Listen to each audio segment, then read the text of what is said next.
Hola, mi nombre es Aralzate y el día de hoy vamos a estar hablando del trastorno afectivo bipolar, el cual es una condición de salud mental compleja que va mucho más allá de los simples cambios de humor que todos experimentamos. Su abordaje requiere una mirada integral, desde entender qué pasa en el cerebro hasta cómo influye la medicación y la alimentación en el día a día. Este video tendrá el objetivo de brindar una información clara. Pues bien, empecemos sabiendo qué es el TAP o el trastorno afectivo bipolar. El trastorno afectivo bipolar es una enfermedad psiquiátrica crónica y recurrente que afecta principalmente al estado de ánimo, la energía y la capacidad de funcionar adecuadamente.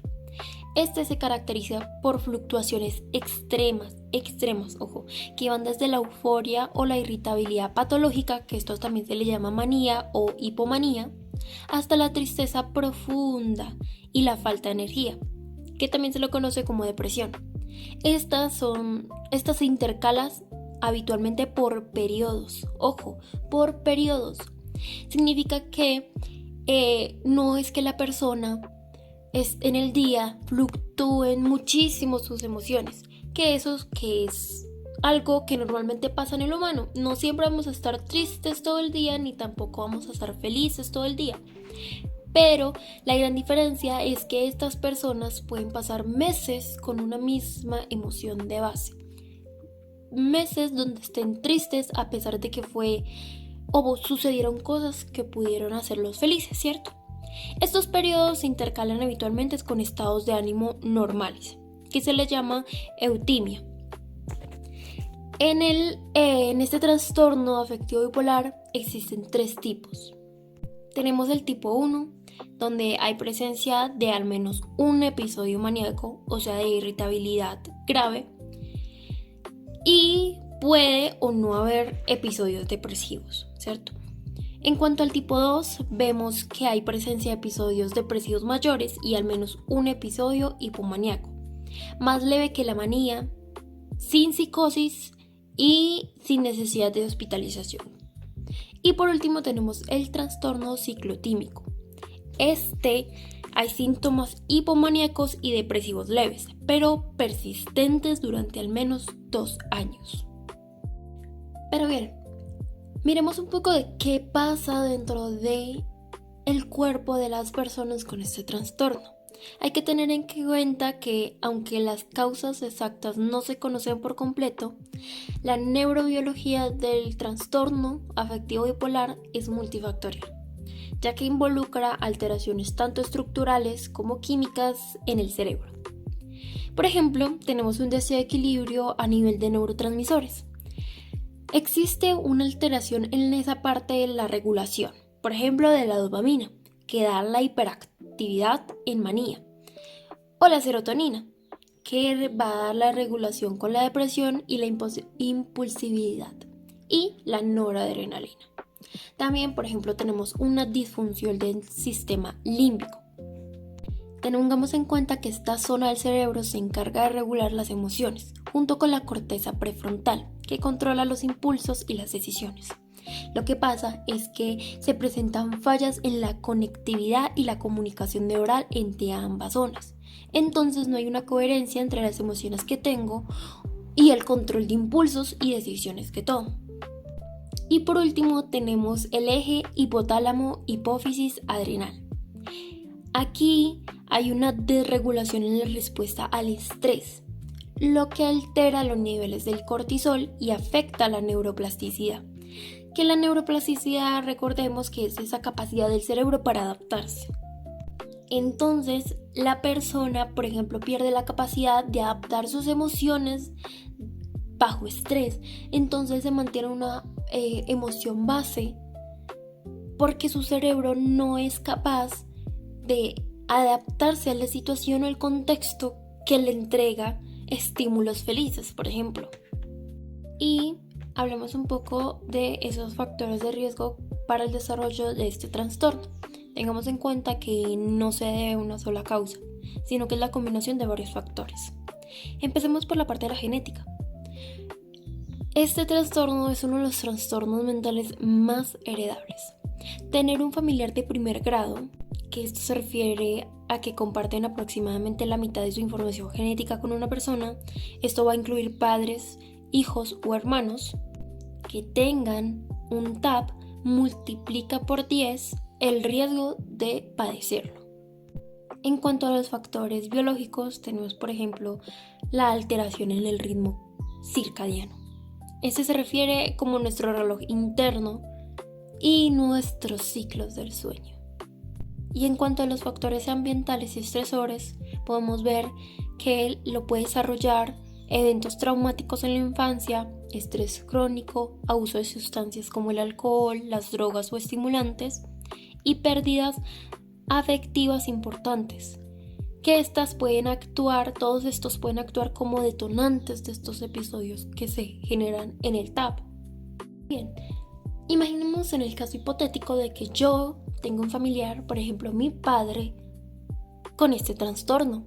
¿Cómo sé yo que poseo también este trastorno?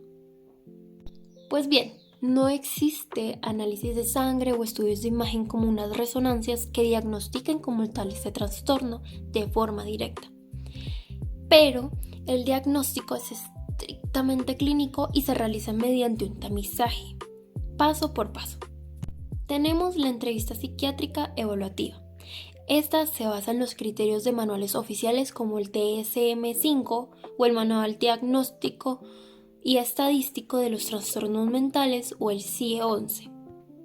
Cuando se pasa este primer filtro, pasamos al historial clínico y línea del tiempo. Aquí se va a evaluar el historial de fluctuaciones del ánimo a lo largo de la vida del paciente. Aquí es muy importante el apoyo de la familia, ya que nos van a brindar testimonios para saber esas fluctuaciones durante la vida de la persona, porque muchas veces incluso los mismos pacientes no reconocen que se encuentran en un episodio, ¿cierto? Y por último, el descarte médico. Esto se hace para descartar otras patologías que puedan generar ciertos episodios o, por ejemplo, irritabilidad. Aquí sí se va a solicitar pruebas de laboratorio, por ejemplo, como el perfil tiroideo, para asegurarse que los síntomas no apunten a un problema tipo hormonal. Un ejemplo claro sería, por ejemplo, el hipertiroidismo. Y por último tenemos el descarte médico, que este va a ser un diagnóstico diferencial. Se van a solicitar pruebas de laboratorio, por ejemplo, como el perfil tiroideo, para asegurarse de que los síntomas no apunten a un problema hormonal. Un ejemplo claro sería el hipertiroidismo, que en algunas ocasiones simula la manía. Con esto claro tenemos ciertos tratamientos. Los tratamientos farmacológicos son la piedra angular para estabilizar los síntomas a largo plazo. Tenemos diferentes grupos de medicamentos y cómo funciona. Por ejemplo, tenemos los estabilizadores del ánimo. Está el litio, el ácido valproico, la lamotrigina y la carbamazepina. Estos evitan las recaídas, controlan la manía y previenen los ciclos extremos. Por otro lado, tenemos los antipsicóticos atípicos como la quetiapina, la olazapina, la aripiprazol y el risperidona, que estos controlan los episodios agudos de manía, los síntomas psicóticos y ayudan en la depresión bipolar. Y por último tenemos los antidepresivos, que son los ISRS, como la sertralina o la fluoxetina. Estos se deben utilizar bajo estricta supervisión, ya que pueden, por ejemplo, cambiar de un estado de ánimo antidepresivo a uno con manía. O sea, el paciente necesita estar estabilizado. Si se utilizan de forma inadecuada, puede que el paciente, si bien ya no tenga episodios depresivos, sí tenga episodios maníacos. Entonces hay que estabilizarlo junto con esos antipsicóticos o estabilizadores del ánimo. Ahora hablemos de lo más importante, que son estas interacciones de estos fármacos con ciertos alimentos. Empecemos primero por cada grupo, por los estabilizadores del ánimo. En primer punto, el litio. El litio resulta que tiene un estrecho margen y tiene una alta dependencia al sodio. Esto se refiere a que su margen de eficacia y toxicidad es muy estrecho. O sea que con cierta cantidad puedes llegar a la toxicidad o a que el fármaco funcione, ¿cierto? Entonces su manejo a nivel nutricional es muy importante y más por esa dependencia que tiene al sodio. Por ejemplo, si hay bajos niveles de sodio por vómito, diarrea, sudoración profusa, uso de diuréticos o incluso dietas específicas como la DASH para controlar la hipertensión, el litio aumenta. Lo que pasa es que dentro del riñón se reabsorbe el litio cuando hay una depresión del sodio, lo que hace que se genere toxicidad. Pero ¿cómo identificamos esta toxicidad? Vamos a ver, por ejemplo, temblor grueso, diarrea, ataxia, confusión. Por lo que si hay estos síntomas se debe suspender y consultar directamente a tu médico. Pero ¿y qué pasa si hay mucho sodio? Pues hay falla terapéutica. Al haber mucho sodio se disminuye el litio, que genera un aclaramiento renal del litio, o sea, una expulsión renal de este medicamento. Esto se genera principalmente por comidas ultraprocesadas en exceso, que recordemos que tienen este sellito octagonal de exceso en sodio, aumento súbito de sal en pasabocas o conservas y la cafeína, ya que actúa levemente como un tipo diurético. En cuanto a las recomendaciones que tenemos que tener en cuenta aquí es tener una hidratación constante. ¿Para qué? Para evitar desestabilizar el sodio. Además también tenemos que estabilizar el sodio, no es necesariamente bajarlo o quitarlo porque vemos que puede generar toxicidad, sino mantenerlo estable el día a día, ¿cierto? Y hay que tener mucho cuidado cuando se utiliza, por ejemplo, este medicamento con los AINES, porque recordemos que estos AINES pueden generar una retención de líquidos por un exceso de sodio, generando así una excreción mayor del litio. Y también tenemos que tener en cuenta la dieta cetogénica. En estas dietas cetogénicas se puede presentar deshidratación, que va a generar un aumento del litio, por lo tanto toxicidad. Hablemos ahora del segundo medicamento, que es el ácido valproico, y este es un caso muy especial. Y es porque este ácido valproico secuestra la coenzima A y la carnitina en la mitocondria. Esto genera la inhibición de la beta-oxidación de ácidos grasos. Y también va a disminuir el ciclo de la urea, que genera una disminución en el N-acetilglutamato. Resulta que este N-acetilglutamato va a aumentar o generar el aumento de amonio en sangre, que genera confusión, letargia y convulsiones.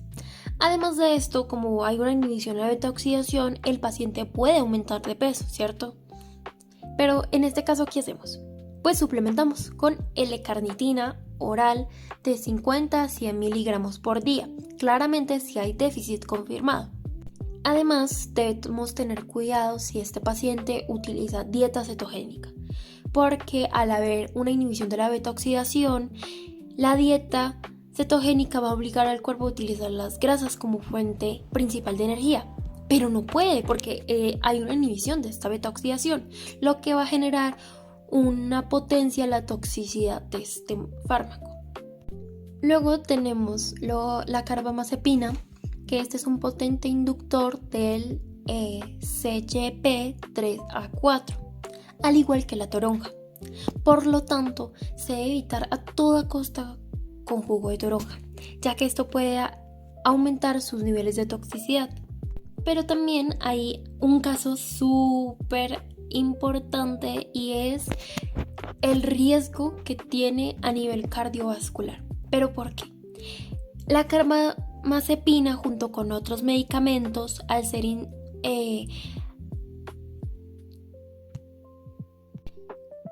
generan deficiencias a nivel del folato o el ácido fólico, la vitamina B, la vitamina K y la vitamina B12.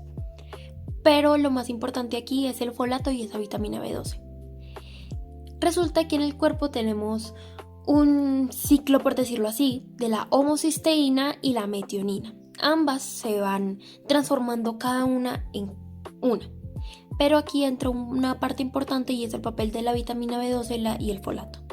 El folato va a ser importante para la transformación de esta homocisteína en metionina, pero necesita estar en su forma activa.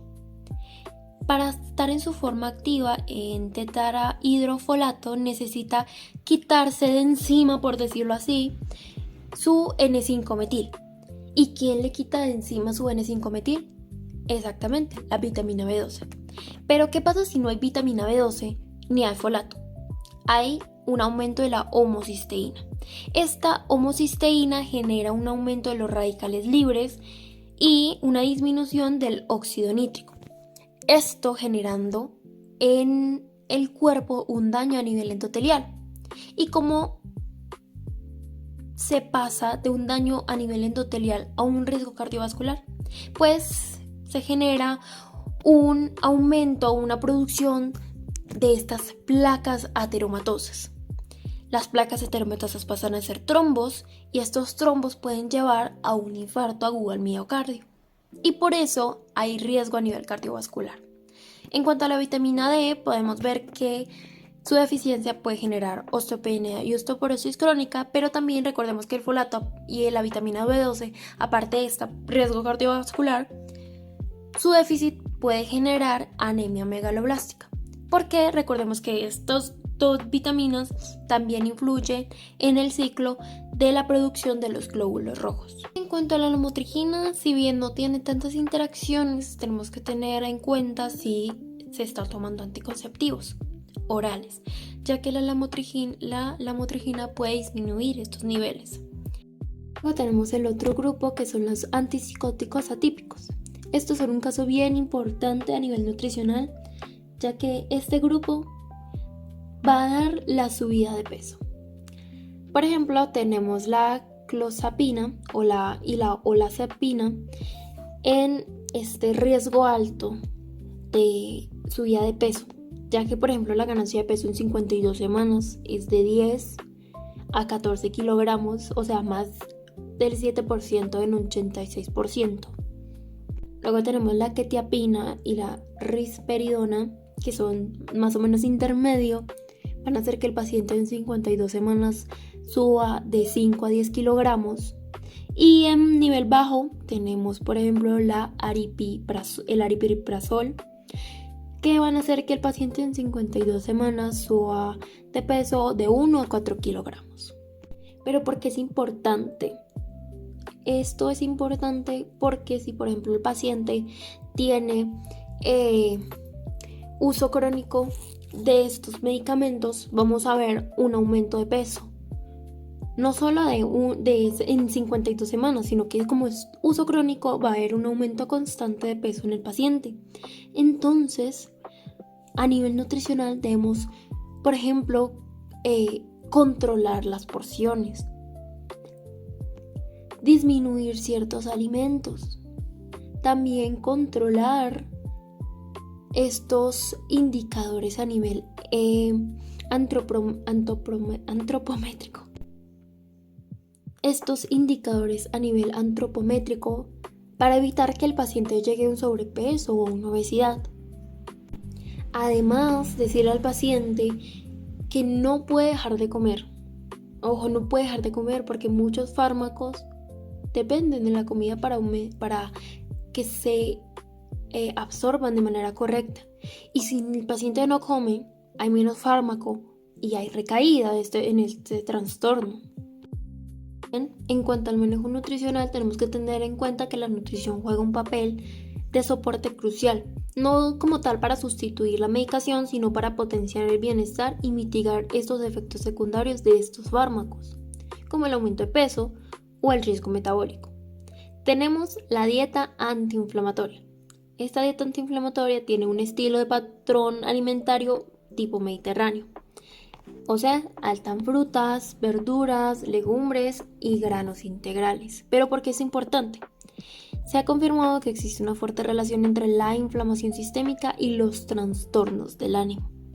Entonces, en una dieta antiinflamatoria disminuye esta relación. Otro es, por ejemplo, el consumo de ácidos grasos omega 3, presentes en pescados grasos como el salmón y las sardinas, o en las semillas como la de la chía y la linaza, ya que ayudan a la estructura de las membranas neuronales y a la estabilidad del ánimo.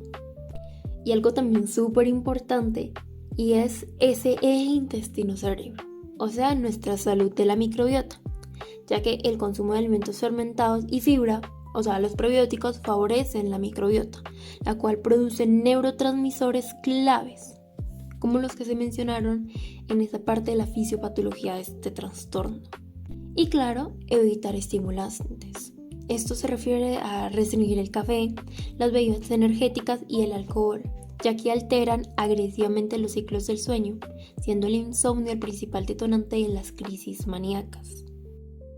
Y llegamos al fin de este video. Muchas gracias por escuchar, pero antes de terminar, una pequeña conclusión, y es que el trastorno afectivo bipolar es una condición médica seria pero tratable. Un enfoque exitoso no se va a limitar solamente a tomar pastillas. Requiere una sinergia perfecta entre la adherencia al tratamiento farmacológico claramente, pero también el cuidado de las interacciones de estos fármacos con los alimentos y un estilo de vida saludable y claro, una red de apoyo psicoeducativo. Ya que con el tratamiento y el manejo nutricional adecuados, las personas con este trastorno pueden llevar vidas completamente plenas, estables y funcionales.